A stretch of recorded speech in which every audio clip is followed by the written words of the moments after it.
everybody. Thank you for joining us on this webinar today. I am Ratna Puri. I am at the Institute of Medical Genetics and Genomics, Gangaram Hospital at New Delhi, and I will be speaking to you today on the genetic approach to the diagnosis of intellectual disability. So, intellectual disability is defined as the presence of sub-average intelligence with impaired adaptive functioning, and this typically originates in the developmental period of life. In children 5 and less than 5 years of age, this is referred to as global developmental delay, where we see that there is a failure to achieve developmental milestones within the expected age range. And objectively, there is significant delay in 2 or more developmental domains in the children. So what is the need to make a diagnosis? Remember that intellectual disability is a symptom, it's a descriptive term and not a specific diagnosis. It can occur in isolation or it may be associated with seizures, congenital malformations, dysmorphism or autism spectrum disorders. The need for a specific diagnosis for the family is actually for them a relief from the uncertainty of not knowing what is the problem with their child, the end of a very long diagnostic odyssey for them where they have had multiple consultations without understanding why the child is delayed. There are now many therapeutic interventions as well as definitive management that is possible for which a definitive diagnosis is required. And very importantly, for genetic counseling for the families, for the risk of recurrence, future reproductive planning and prenatal diagnosis to prevent the recurrence of that disabling disorder in the family. Now, as you can see here, the etiology of intellectual disability, 50% is non-genetic and about 50% is genetic. The common causes being chromosomal, of which we all know that Down syndrome is the most frequent cause, chromosomal cause of intellectual disability. Then of course there can be single gene disorders, of which Fragile X syndrome and X-linked syndrome is also fairly frequent. In addition to genetic causes, we have various teratogens, birth trauma, etc. And in about 25%, we are not able to delineate as to why intellectual disability has occurred. So, in an attempt to make a definitive diagnosis, how would we approach the patient? As for any branch of medicine, it starts with a good history, which includes a medical history, the development history. Very important to any genetic disease is a very detailed family history, where in addition to going up 3 generations for that family, we also ask for history of consanguinity, other affected members in the family. We look at photographs of other affected members as well as photographs of the proband at different ages depending upon what the case is. What is also very important is the antenatal history. You look at history of recurrent pregnancy losses, which really denotes the possibility of a chromosomal disorder or some lethal X-linked disorders. The presence of abnormal antenatal findings, either there was malformations in the fetus or polyhydramnios, whether fetal movements were present or not, history of drug intake and other teratogens like diabetes, etc. So look at this family. We have multiple affected members. We have gone up 4 generations. The history could either be autosomal dominant, the mode of inheritance, or it could be mitochondrial. So you know now, based on whatever history there is, we'd say that, well, we would evaluate for this group of disorders.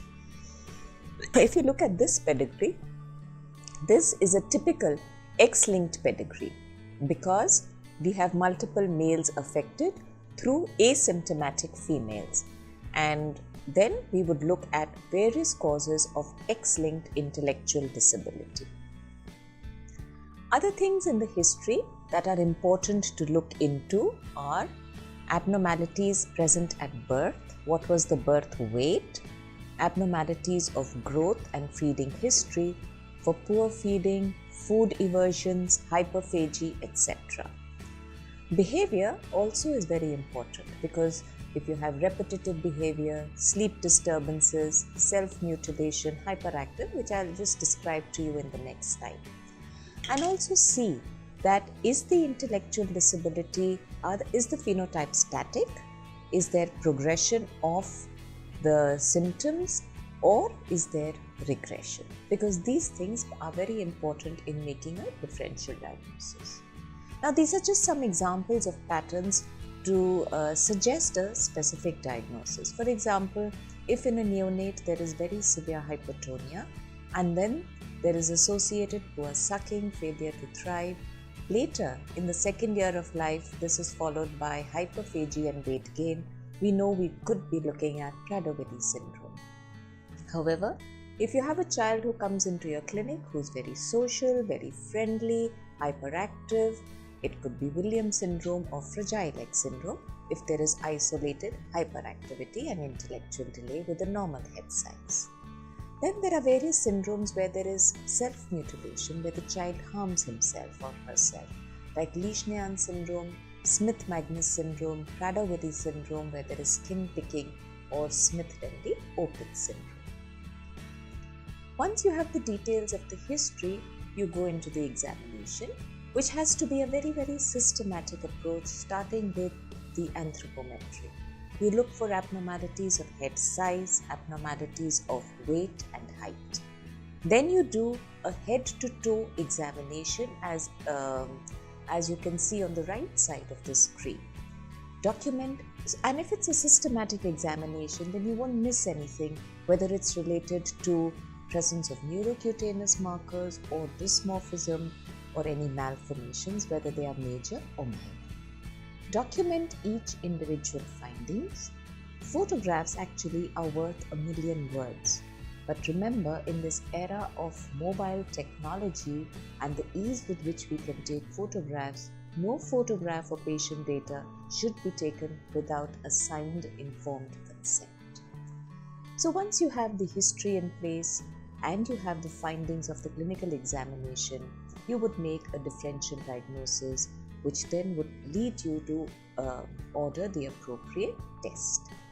Now, these are some examination clues to diagnosis. For example, if you have coarse facies, you would look for the lysosomal storage disorders like NPS or mucolipidosis or GM1 gangliosidosis, or some single gene disorders like Coffin-Lowry syndrome or Coffin-Cyrus syndrome or Mabry syndrome, etc. If you have ichthyosis, you would look at, along with intellectual disability, you have Sjogren-Larsen syndrome, multiple sulfatase. Other neurocutaneous markers or abnormalities of pigmentation would suggest tuberous sclerosis, chromosomal mosaic disorders, because these are disorders where you would have pigmentary abnormalities which are not uniform.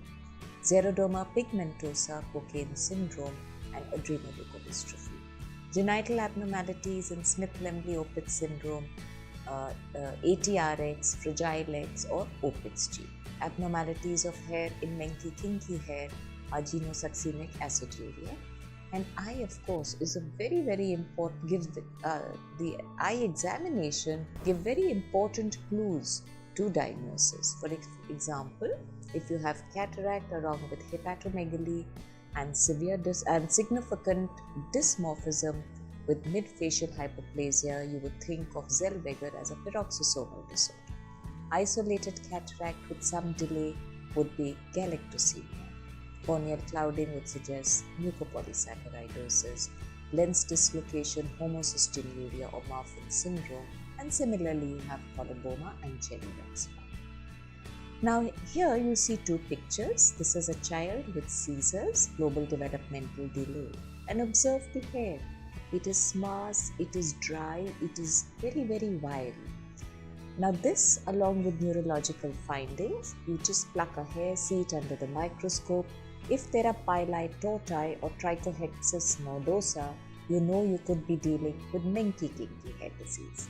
However, if you have abnormalities like this, skin abnormalities of ichthyosis, spasticity, some intellectual disability, and glistening white spots in the fundus, you know you are dealing with Sjogren-Larsen syndrome and autosomal recessive neuroichthyotic syndrome.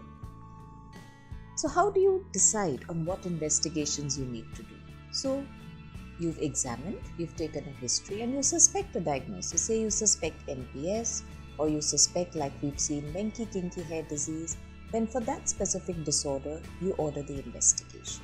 However, in most cases, we really don't have a specific syndrome that we recognize after the history and the examination.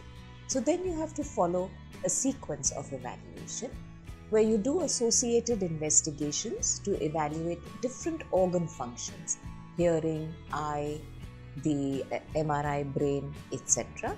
An eye examination has to be done in all. It is a part of routine clinical examination, which includes external examination of the eye to look for abnormalities of movement of the eye, as well as a fundus examination, and in some cases a slit lamp examination. But remember, when we are dealing with intellectual disability, not to forget hypothyroidism. In our country, we still don't have universal newborn screening, and this is a very, very treatable disorder which must be evaluated for in every child with intellectual disability. The other blood tests are done as indicated depending upon our examination and history findings. What is the role of neuroimaging in ID? Are we going to do it in every child? A lot of data is there related to selective versus non-selective screening. Now, what do we mean by selective screening? That you do MRI where you have intellectual disability associated with either microcephaly, macrocephaly, a rapid change in head size, focal neurological signs, or epilepsy. Because the yield for selective screening is 40% versus that of non-selective screening. So the recommendations are variable, and I think in India, where our funds are limited and the patients incur a lot of out-of-pocket expenditure, selective screening is the preferred modality. MRS is a very important modality, a non-invasive modality to assess for abnormalities that could be related to creatine deficiency, again a treatable disorder, lactate or NAAP, but that also is done in relevant clinical situations. Now look at this picture. This is a child, it's a Gestalt diagnosis, the baby has Down syndrome. In this case, we would order a karyotype or a chromosomal analysis to look for trisomy 21, and this is the appropriate investigation. What is the need to do a karyotype for children with Down syndrome? Because this is a clinical diagnosis. We know that 95% of Down syndrome is because of trisomy 21.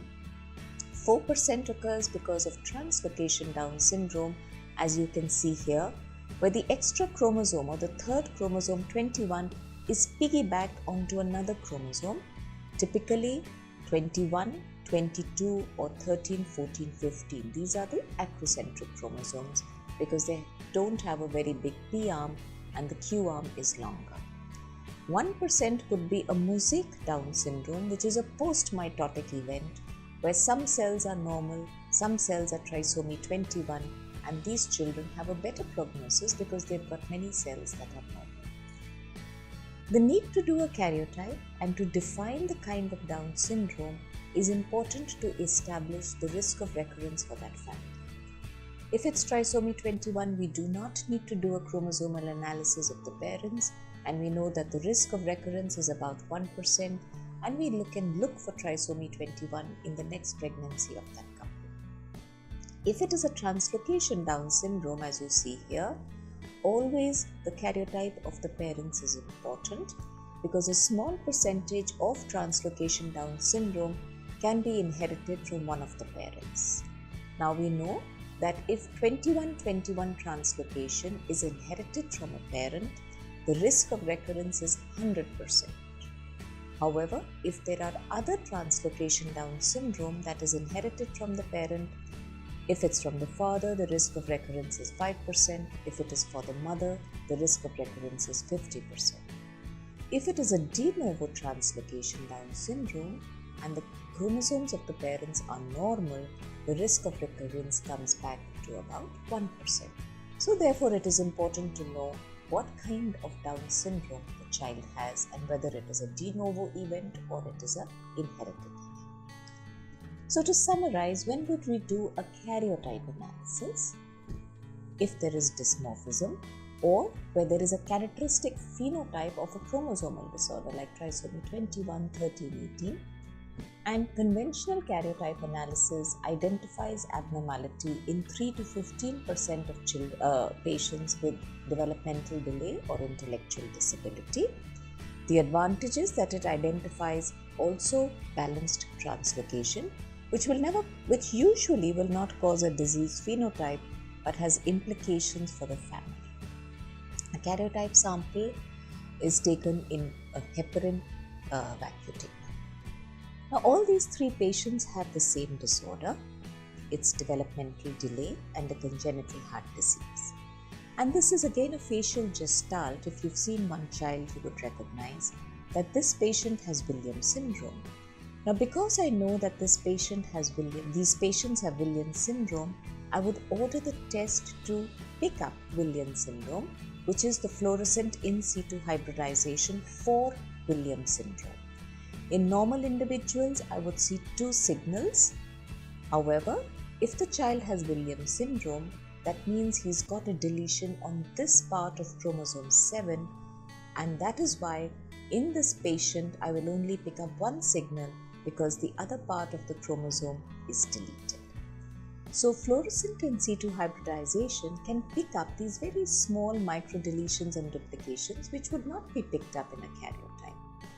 The biggest advantage is it gives us quick answers, but to order a FISH test, you need to suspect a specific diagnosis. So when would you perform a FISH test? If you recognize a specific microdeletion or duplication syndrome, for example, a 22q microdeletion, you would order a 22q microdeletion FISH test. Prader-Willi, Miller-Dieker, Angelman, these are some of the microdeletion syndromes which have specific FISH probes, and you would have to order that one specific FISH probe for your patient. So when we're looking at chromosomes, we know we've already covered these 2. We could do a karyotype like this, or we could do a FISH. A cheaper method for some of this is the MLPA, which can look at some of these microdeletion duplication syndromes. However, the third modality to look at the chromosomes is the chromosomal microarray analysis. Now, what is this? This is looking at this chromosome, which we saw in the karyotype at this magnification. In a chromosomal microarray, we see it at a greater magnification. The advantage of a FISH is where FISH only looks at one point on one of the 23 pairs of chromosomes, the cytogenetic microarray or the chromosomal microarray can look at the whole genome together. It can identify all the abnormalities that are detected by karyotype and FISH at a much higher resolution. The only thing that a microarray does not pick up are balanced abnormalities.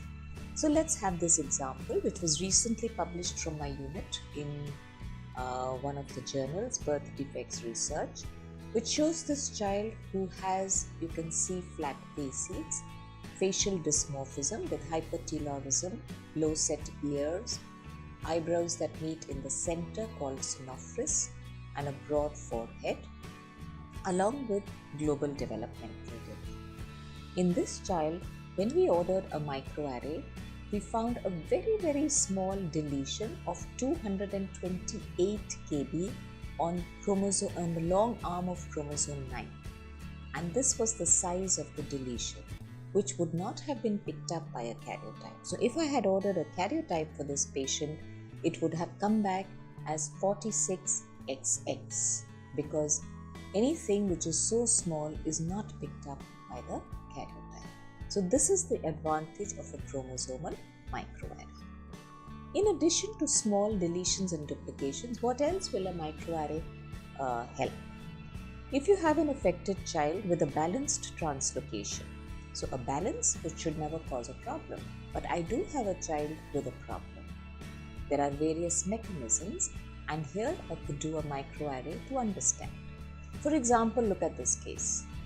A family history of intellectual disability and this child with intellectual disability. We did the karyotype and we found that the mother was a carrier of a translocation between chromosomes 7 and 10, and the child also carried the same apparently balanced translocation as the mother. The difference was that the mother was normal, but the child was affected. So there is a missing link somewhere. So we ordered a chromosomal microarray. When we ordered that microarray, so this is the karyotype of the child, okay? There's a translocation between 7 and 10. Nothing is missing, apparently, on the karyotype. It's all there. Whether it's here or there, it's all there. But then, why does the child have a phenotype? So we did a microarray. Now, in the microarray, the chromosome 7 and 10 were absolutely normal. There was nothing missing between these two chromosomes. But we picked up an additional abnormality, a little part of chromosome 2 that was missing, and some part of chromosome 14 that was duplicated that was not apparent in the child's karyotype, which showed just the balanced translocation between 7 and 10. Then we went back and looked at the father's karyotype, and you can see this little change there, which in the routine was not apparent or was not picked up. So here we had two parents who were carriers of a balanced translocation. Because the mother's translocation was big, it was picked up. Because the father's translocation was small and the bands involved, did not allow us to pick it up in the first look at the karyotype, the child had inherited an abnormality from the father, and all this was really picked up only after the microarray of the child was done. So what is the utility of microarray in the evaluation of intellectual disability? We would look at chromosomal microdeletions and duplications that are too small to be detected by the karyotype. We would look at apparently balanced translocation with ID like we had in the second case. The diagnostic yield of microarray, if there is just isolated ID, is about 6%. If you have ID with other associated findings such as neurological abnormalities or malformations, the pickup rate is about 10%. And if you have children, like I showed you in the second case, where we are looking for a cryptic imbalance at the translocation breakpoints, the pickup is as high as 40%. So overall, the yield of microarray in the evaluation of intellectual disability is about 15 to 20%. So the American College of Medical Genetic Guidelines for chromosomal microarrays say that it should be a first-line test where you have multiple anomalies that are not specific to a well-defined syndrome. So if you have Down syndrome, you would not do a microarray, you would do a karyotype. Or if you think it's trisomy 18, you would do a karyotype and not a microarray. So when you have anomalies that don't fit into a specific syndrome that you recognize, a microarray is preferred. Apparently non-syndromic developmental delay or intellectual disability and autism spectrum disorder. However, we do have constraints of cost, so again we go back to our history and examination, rethink everything, and only then do any testing. Very important for a microarray is appropriate interpretation and correlation with the clinical phenotype and history of formation. The microarray has advantages, it has limitations, and we need to know, and various challenges, and we need to understand this before we order these tests. Now we've talked about the chromosomal test, and now we come on to the second group of genetic tests for intellectual disability, and that is where we evaluate the genes. Now when we evaluate the genes, we can do Sanger sequencing to look at an abnormality in one gene, or today we are in the era of next generation sequencing where we look at multiple genes together, and I'm going to show this to you through many cases. So this is a 5-year-old boy with speech delay, hyperactivity, poor attention span and intellectual disability. There is no microcephaly. His ears look a little prominent, otherwise there's no other abnormality either on examination for dysmorphism or the neurological examination. But when you look at his family history, we have other male affected members with intellectual disability in the family, And we also have 2 females with some learning disabilities. So the first thought that comes in, well, this is X-linked. There's intellectual disability with a normal head size. So we need to look at fragile heads, which is a single gene cause of intellectual disability and presents in the manner that I have just alluded to. So similarly, there are many single gene disorders that can cause intellectual disability, like Rett syndrome, tuberous sclerosis, the whole group of lysosomal storage disorders, the inborn errors of metabolism if they are not treated, etc. For these tests, where we have a definite diagnosis, like this is a child with Rett syndrome, this is a boy with MPS 1, this is a child with tuberous sclerosis. I know the disorder, I know the gene, I would test that gene by Sanger sequencing. So here I will just ask for Sanger sequencing of the MECP2 gene, and this is the way it should be done. However, we can have some phenotypes where we are not very sure of what causes that disorder, or if we put it into a group, like in this child who had toe walking since 2 to 3 years of age, his CPK was high, so we thought of TMD. However, because he had severe intellectual disability that increased progressively, we know that this is not a phenotype of typical DMD. In this group, it could be because there is a muscular dystrophy along with intellectual disability. I can go and check a whole panel of genes that can cause the phenotype of muscular dystrophy and congenital myopathy. This is possible by the new technique of next generation sequencing. And when I did this for this child, I got a diagnosis of congenital muscular dystrophy because of a mutation in the POMT1 gene, which is here, which was one of the genes that were tested in this child. So what is the role of next generation sequencing in diagnosis? So you need to understand that next generation sequencing is a collective term where we can test many genes together on one platform. It is a very cost-effective evaluation, and in intellectual disability with various phenotypes, there are more than 700 genes that can cause that. So we cannot test one gene at a time. So the NGS platform allows us to test many genes together.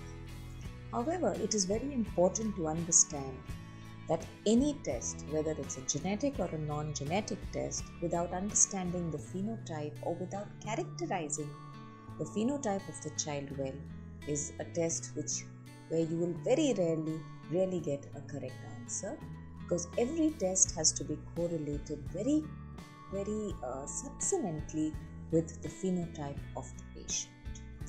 Now, in intellectual disability, the additional diagnostic rate of NGS is 25 to 32%, which is fair.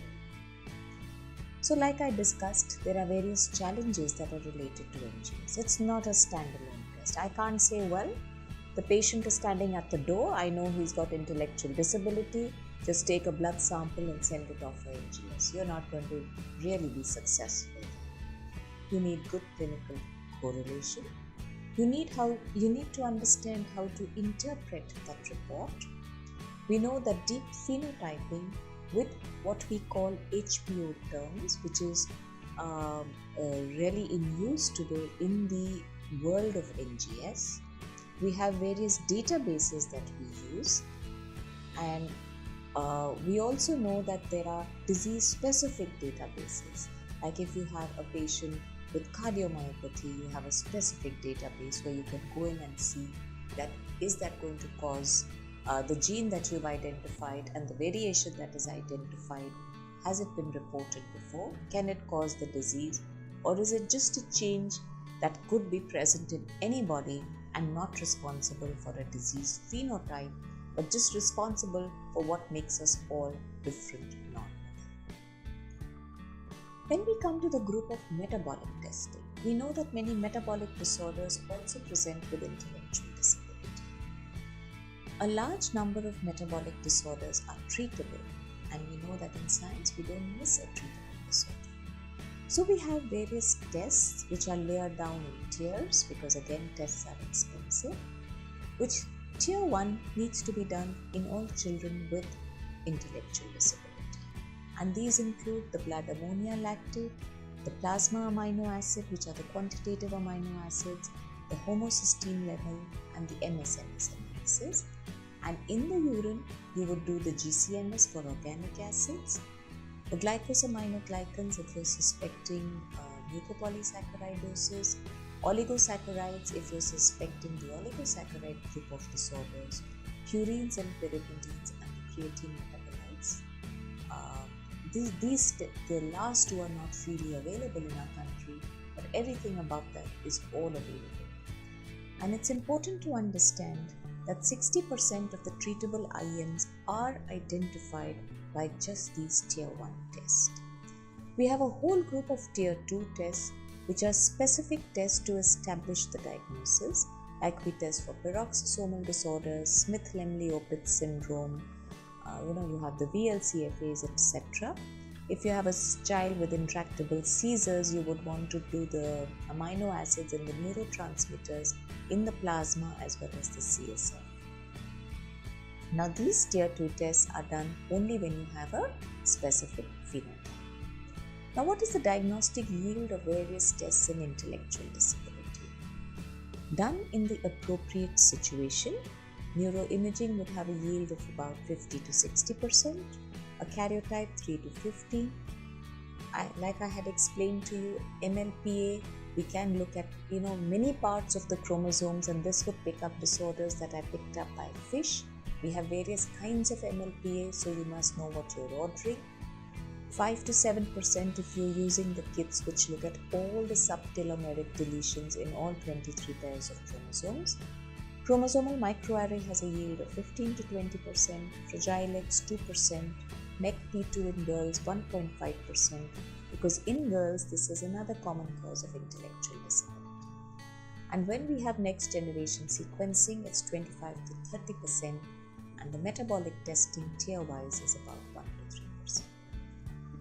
And just before I conclude, this is the way we would approach a genetic diagnosis to intellectual disability, and it's essentially a summary of everything that I've talked about. You start with a detailed history, take the 3-generation family history, evaluate previous records. Remember, these patients have had a diagnostic odyssey. Please look at all the records and the investigations done. See if some newborn screening has been done, because that will give you a lot of clues. Do a complete physical, neurologic and dysmorphologic examination. Look at the eye and the ears. If a dysmorphic syndrome is suspected and cannot be confirmed, you would take help from a dysmorphologist. If there are neurological findings or abnormalities of head size, an MRI brain is indicated. If there are seizures, you would want to do an EEG. Based on this, a specific diagnosis is suspected. If you think it's chromosomal, you would order the chromosomes. If you think it's a single gene, you would order the specific test for that single gene. If it's metabolic, then you would go tier testing, as has already been alluded to. However, if it is non-specific intellectual disability, we would first do a microarray analysis. If the MRI and MRS has been done for neurological abnormalities and it identifies abnormalities of white matter or grey matter, then we would evaluate accordingly.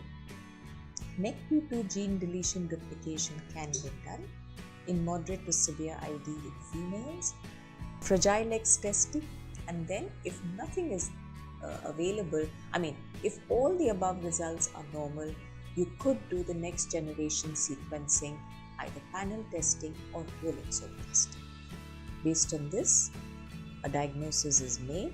You would manage the family by genetic counseling that involves explaining to the family what the disorder is, what is the management for that disorder, whether any specific definitive management is available, and what is the recurrence risk, and what is the options of prenatal testing.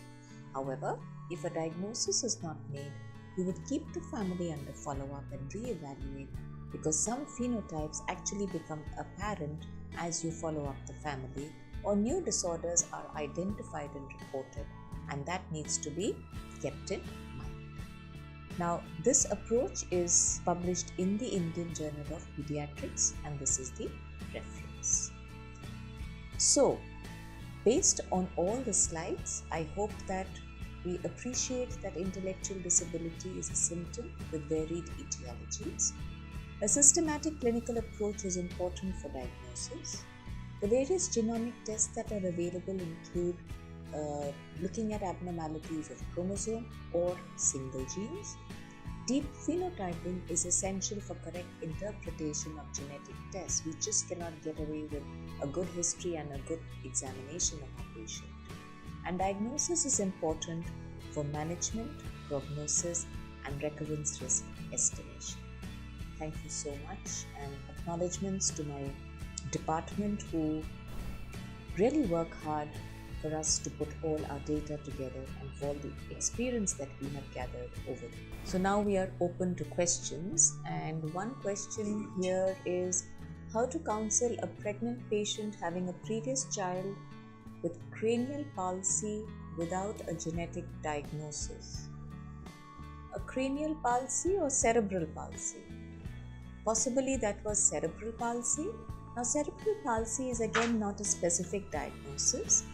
We need to evaluate the child based on what I have explained, reach a definitive diagnosis, and then counsel them based on the diagnosis that is made. Because cerebral palsy is again, it's just a symptom complex.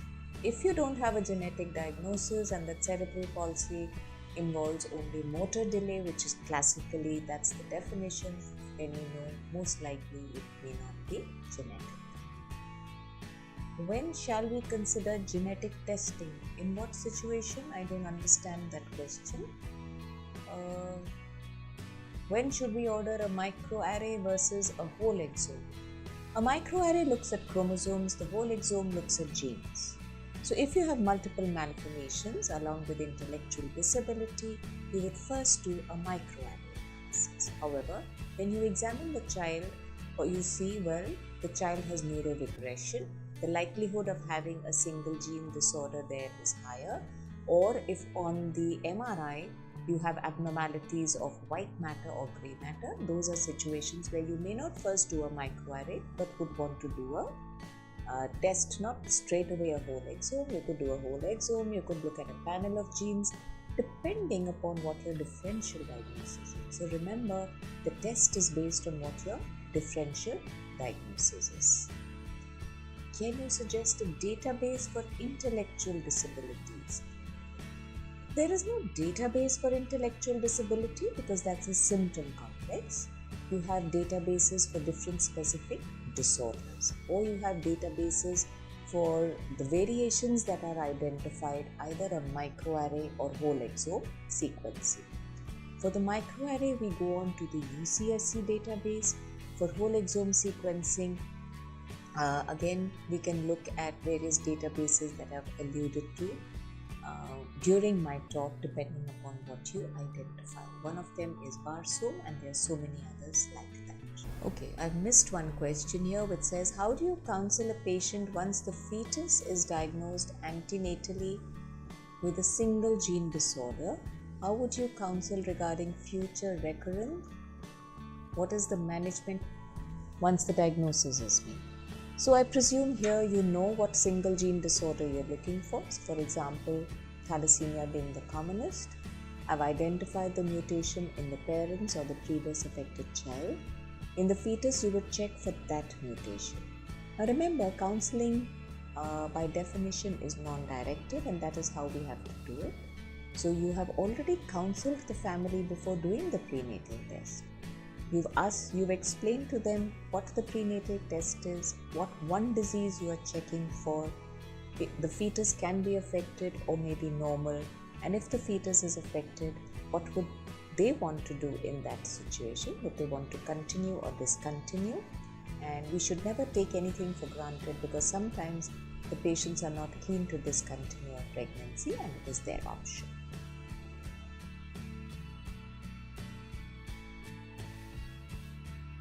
what are the next steps for cases with VOUS results in CMA?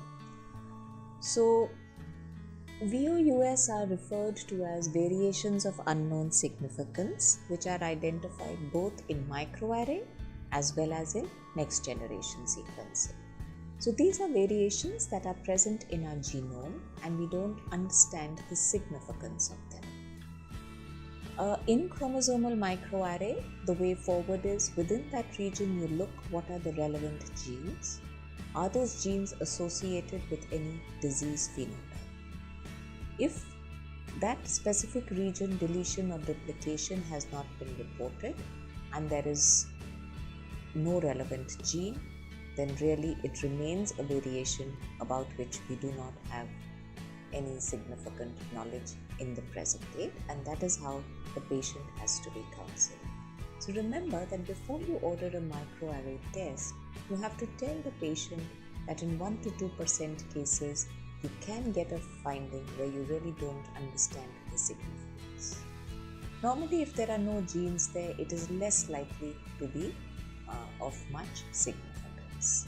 However, if there is a significant gene, you see whether deletion of that gene correlates with the phenotype of your patient.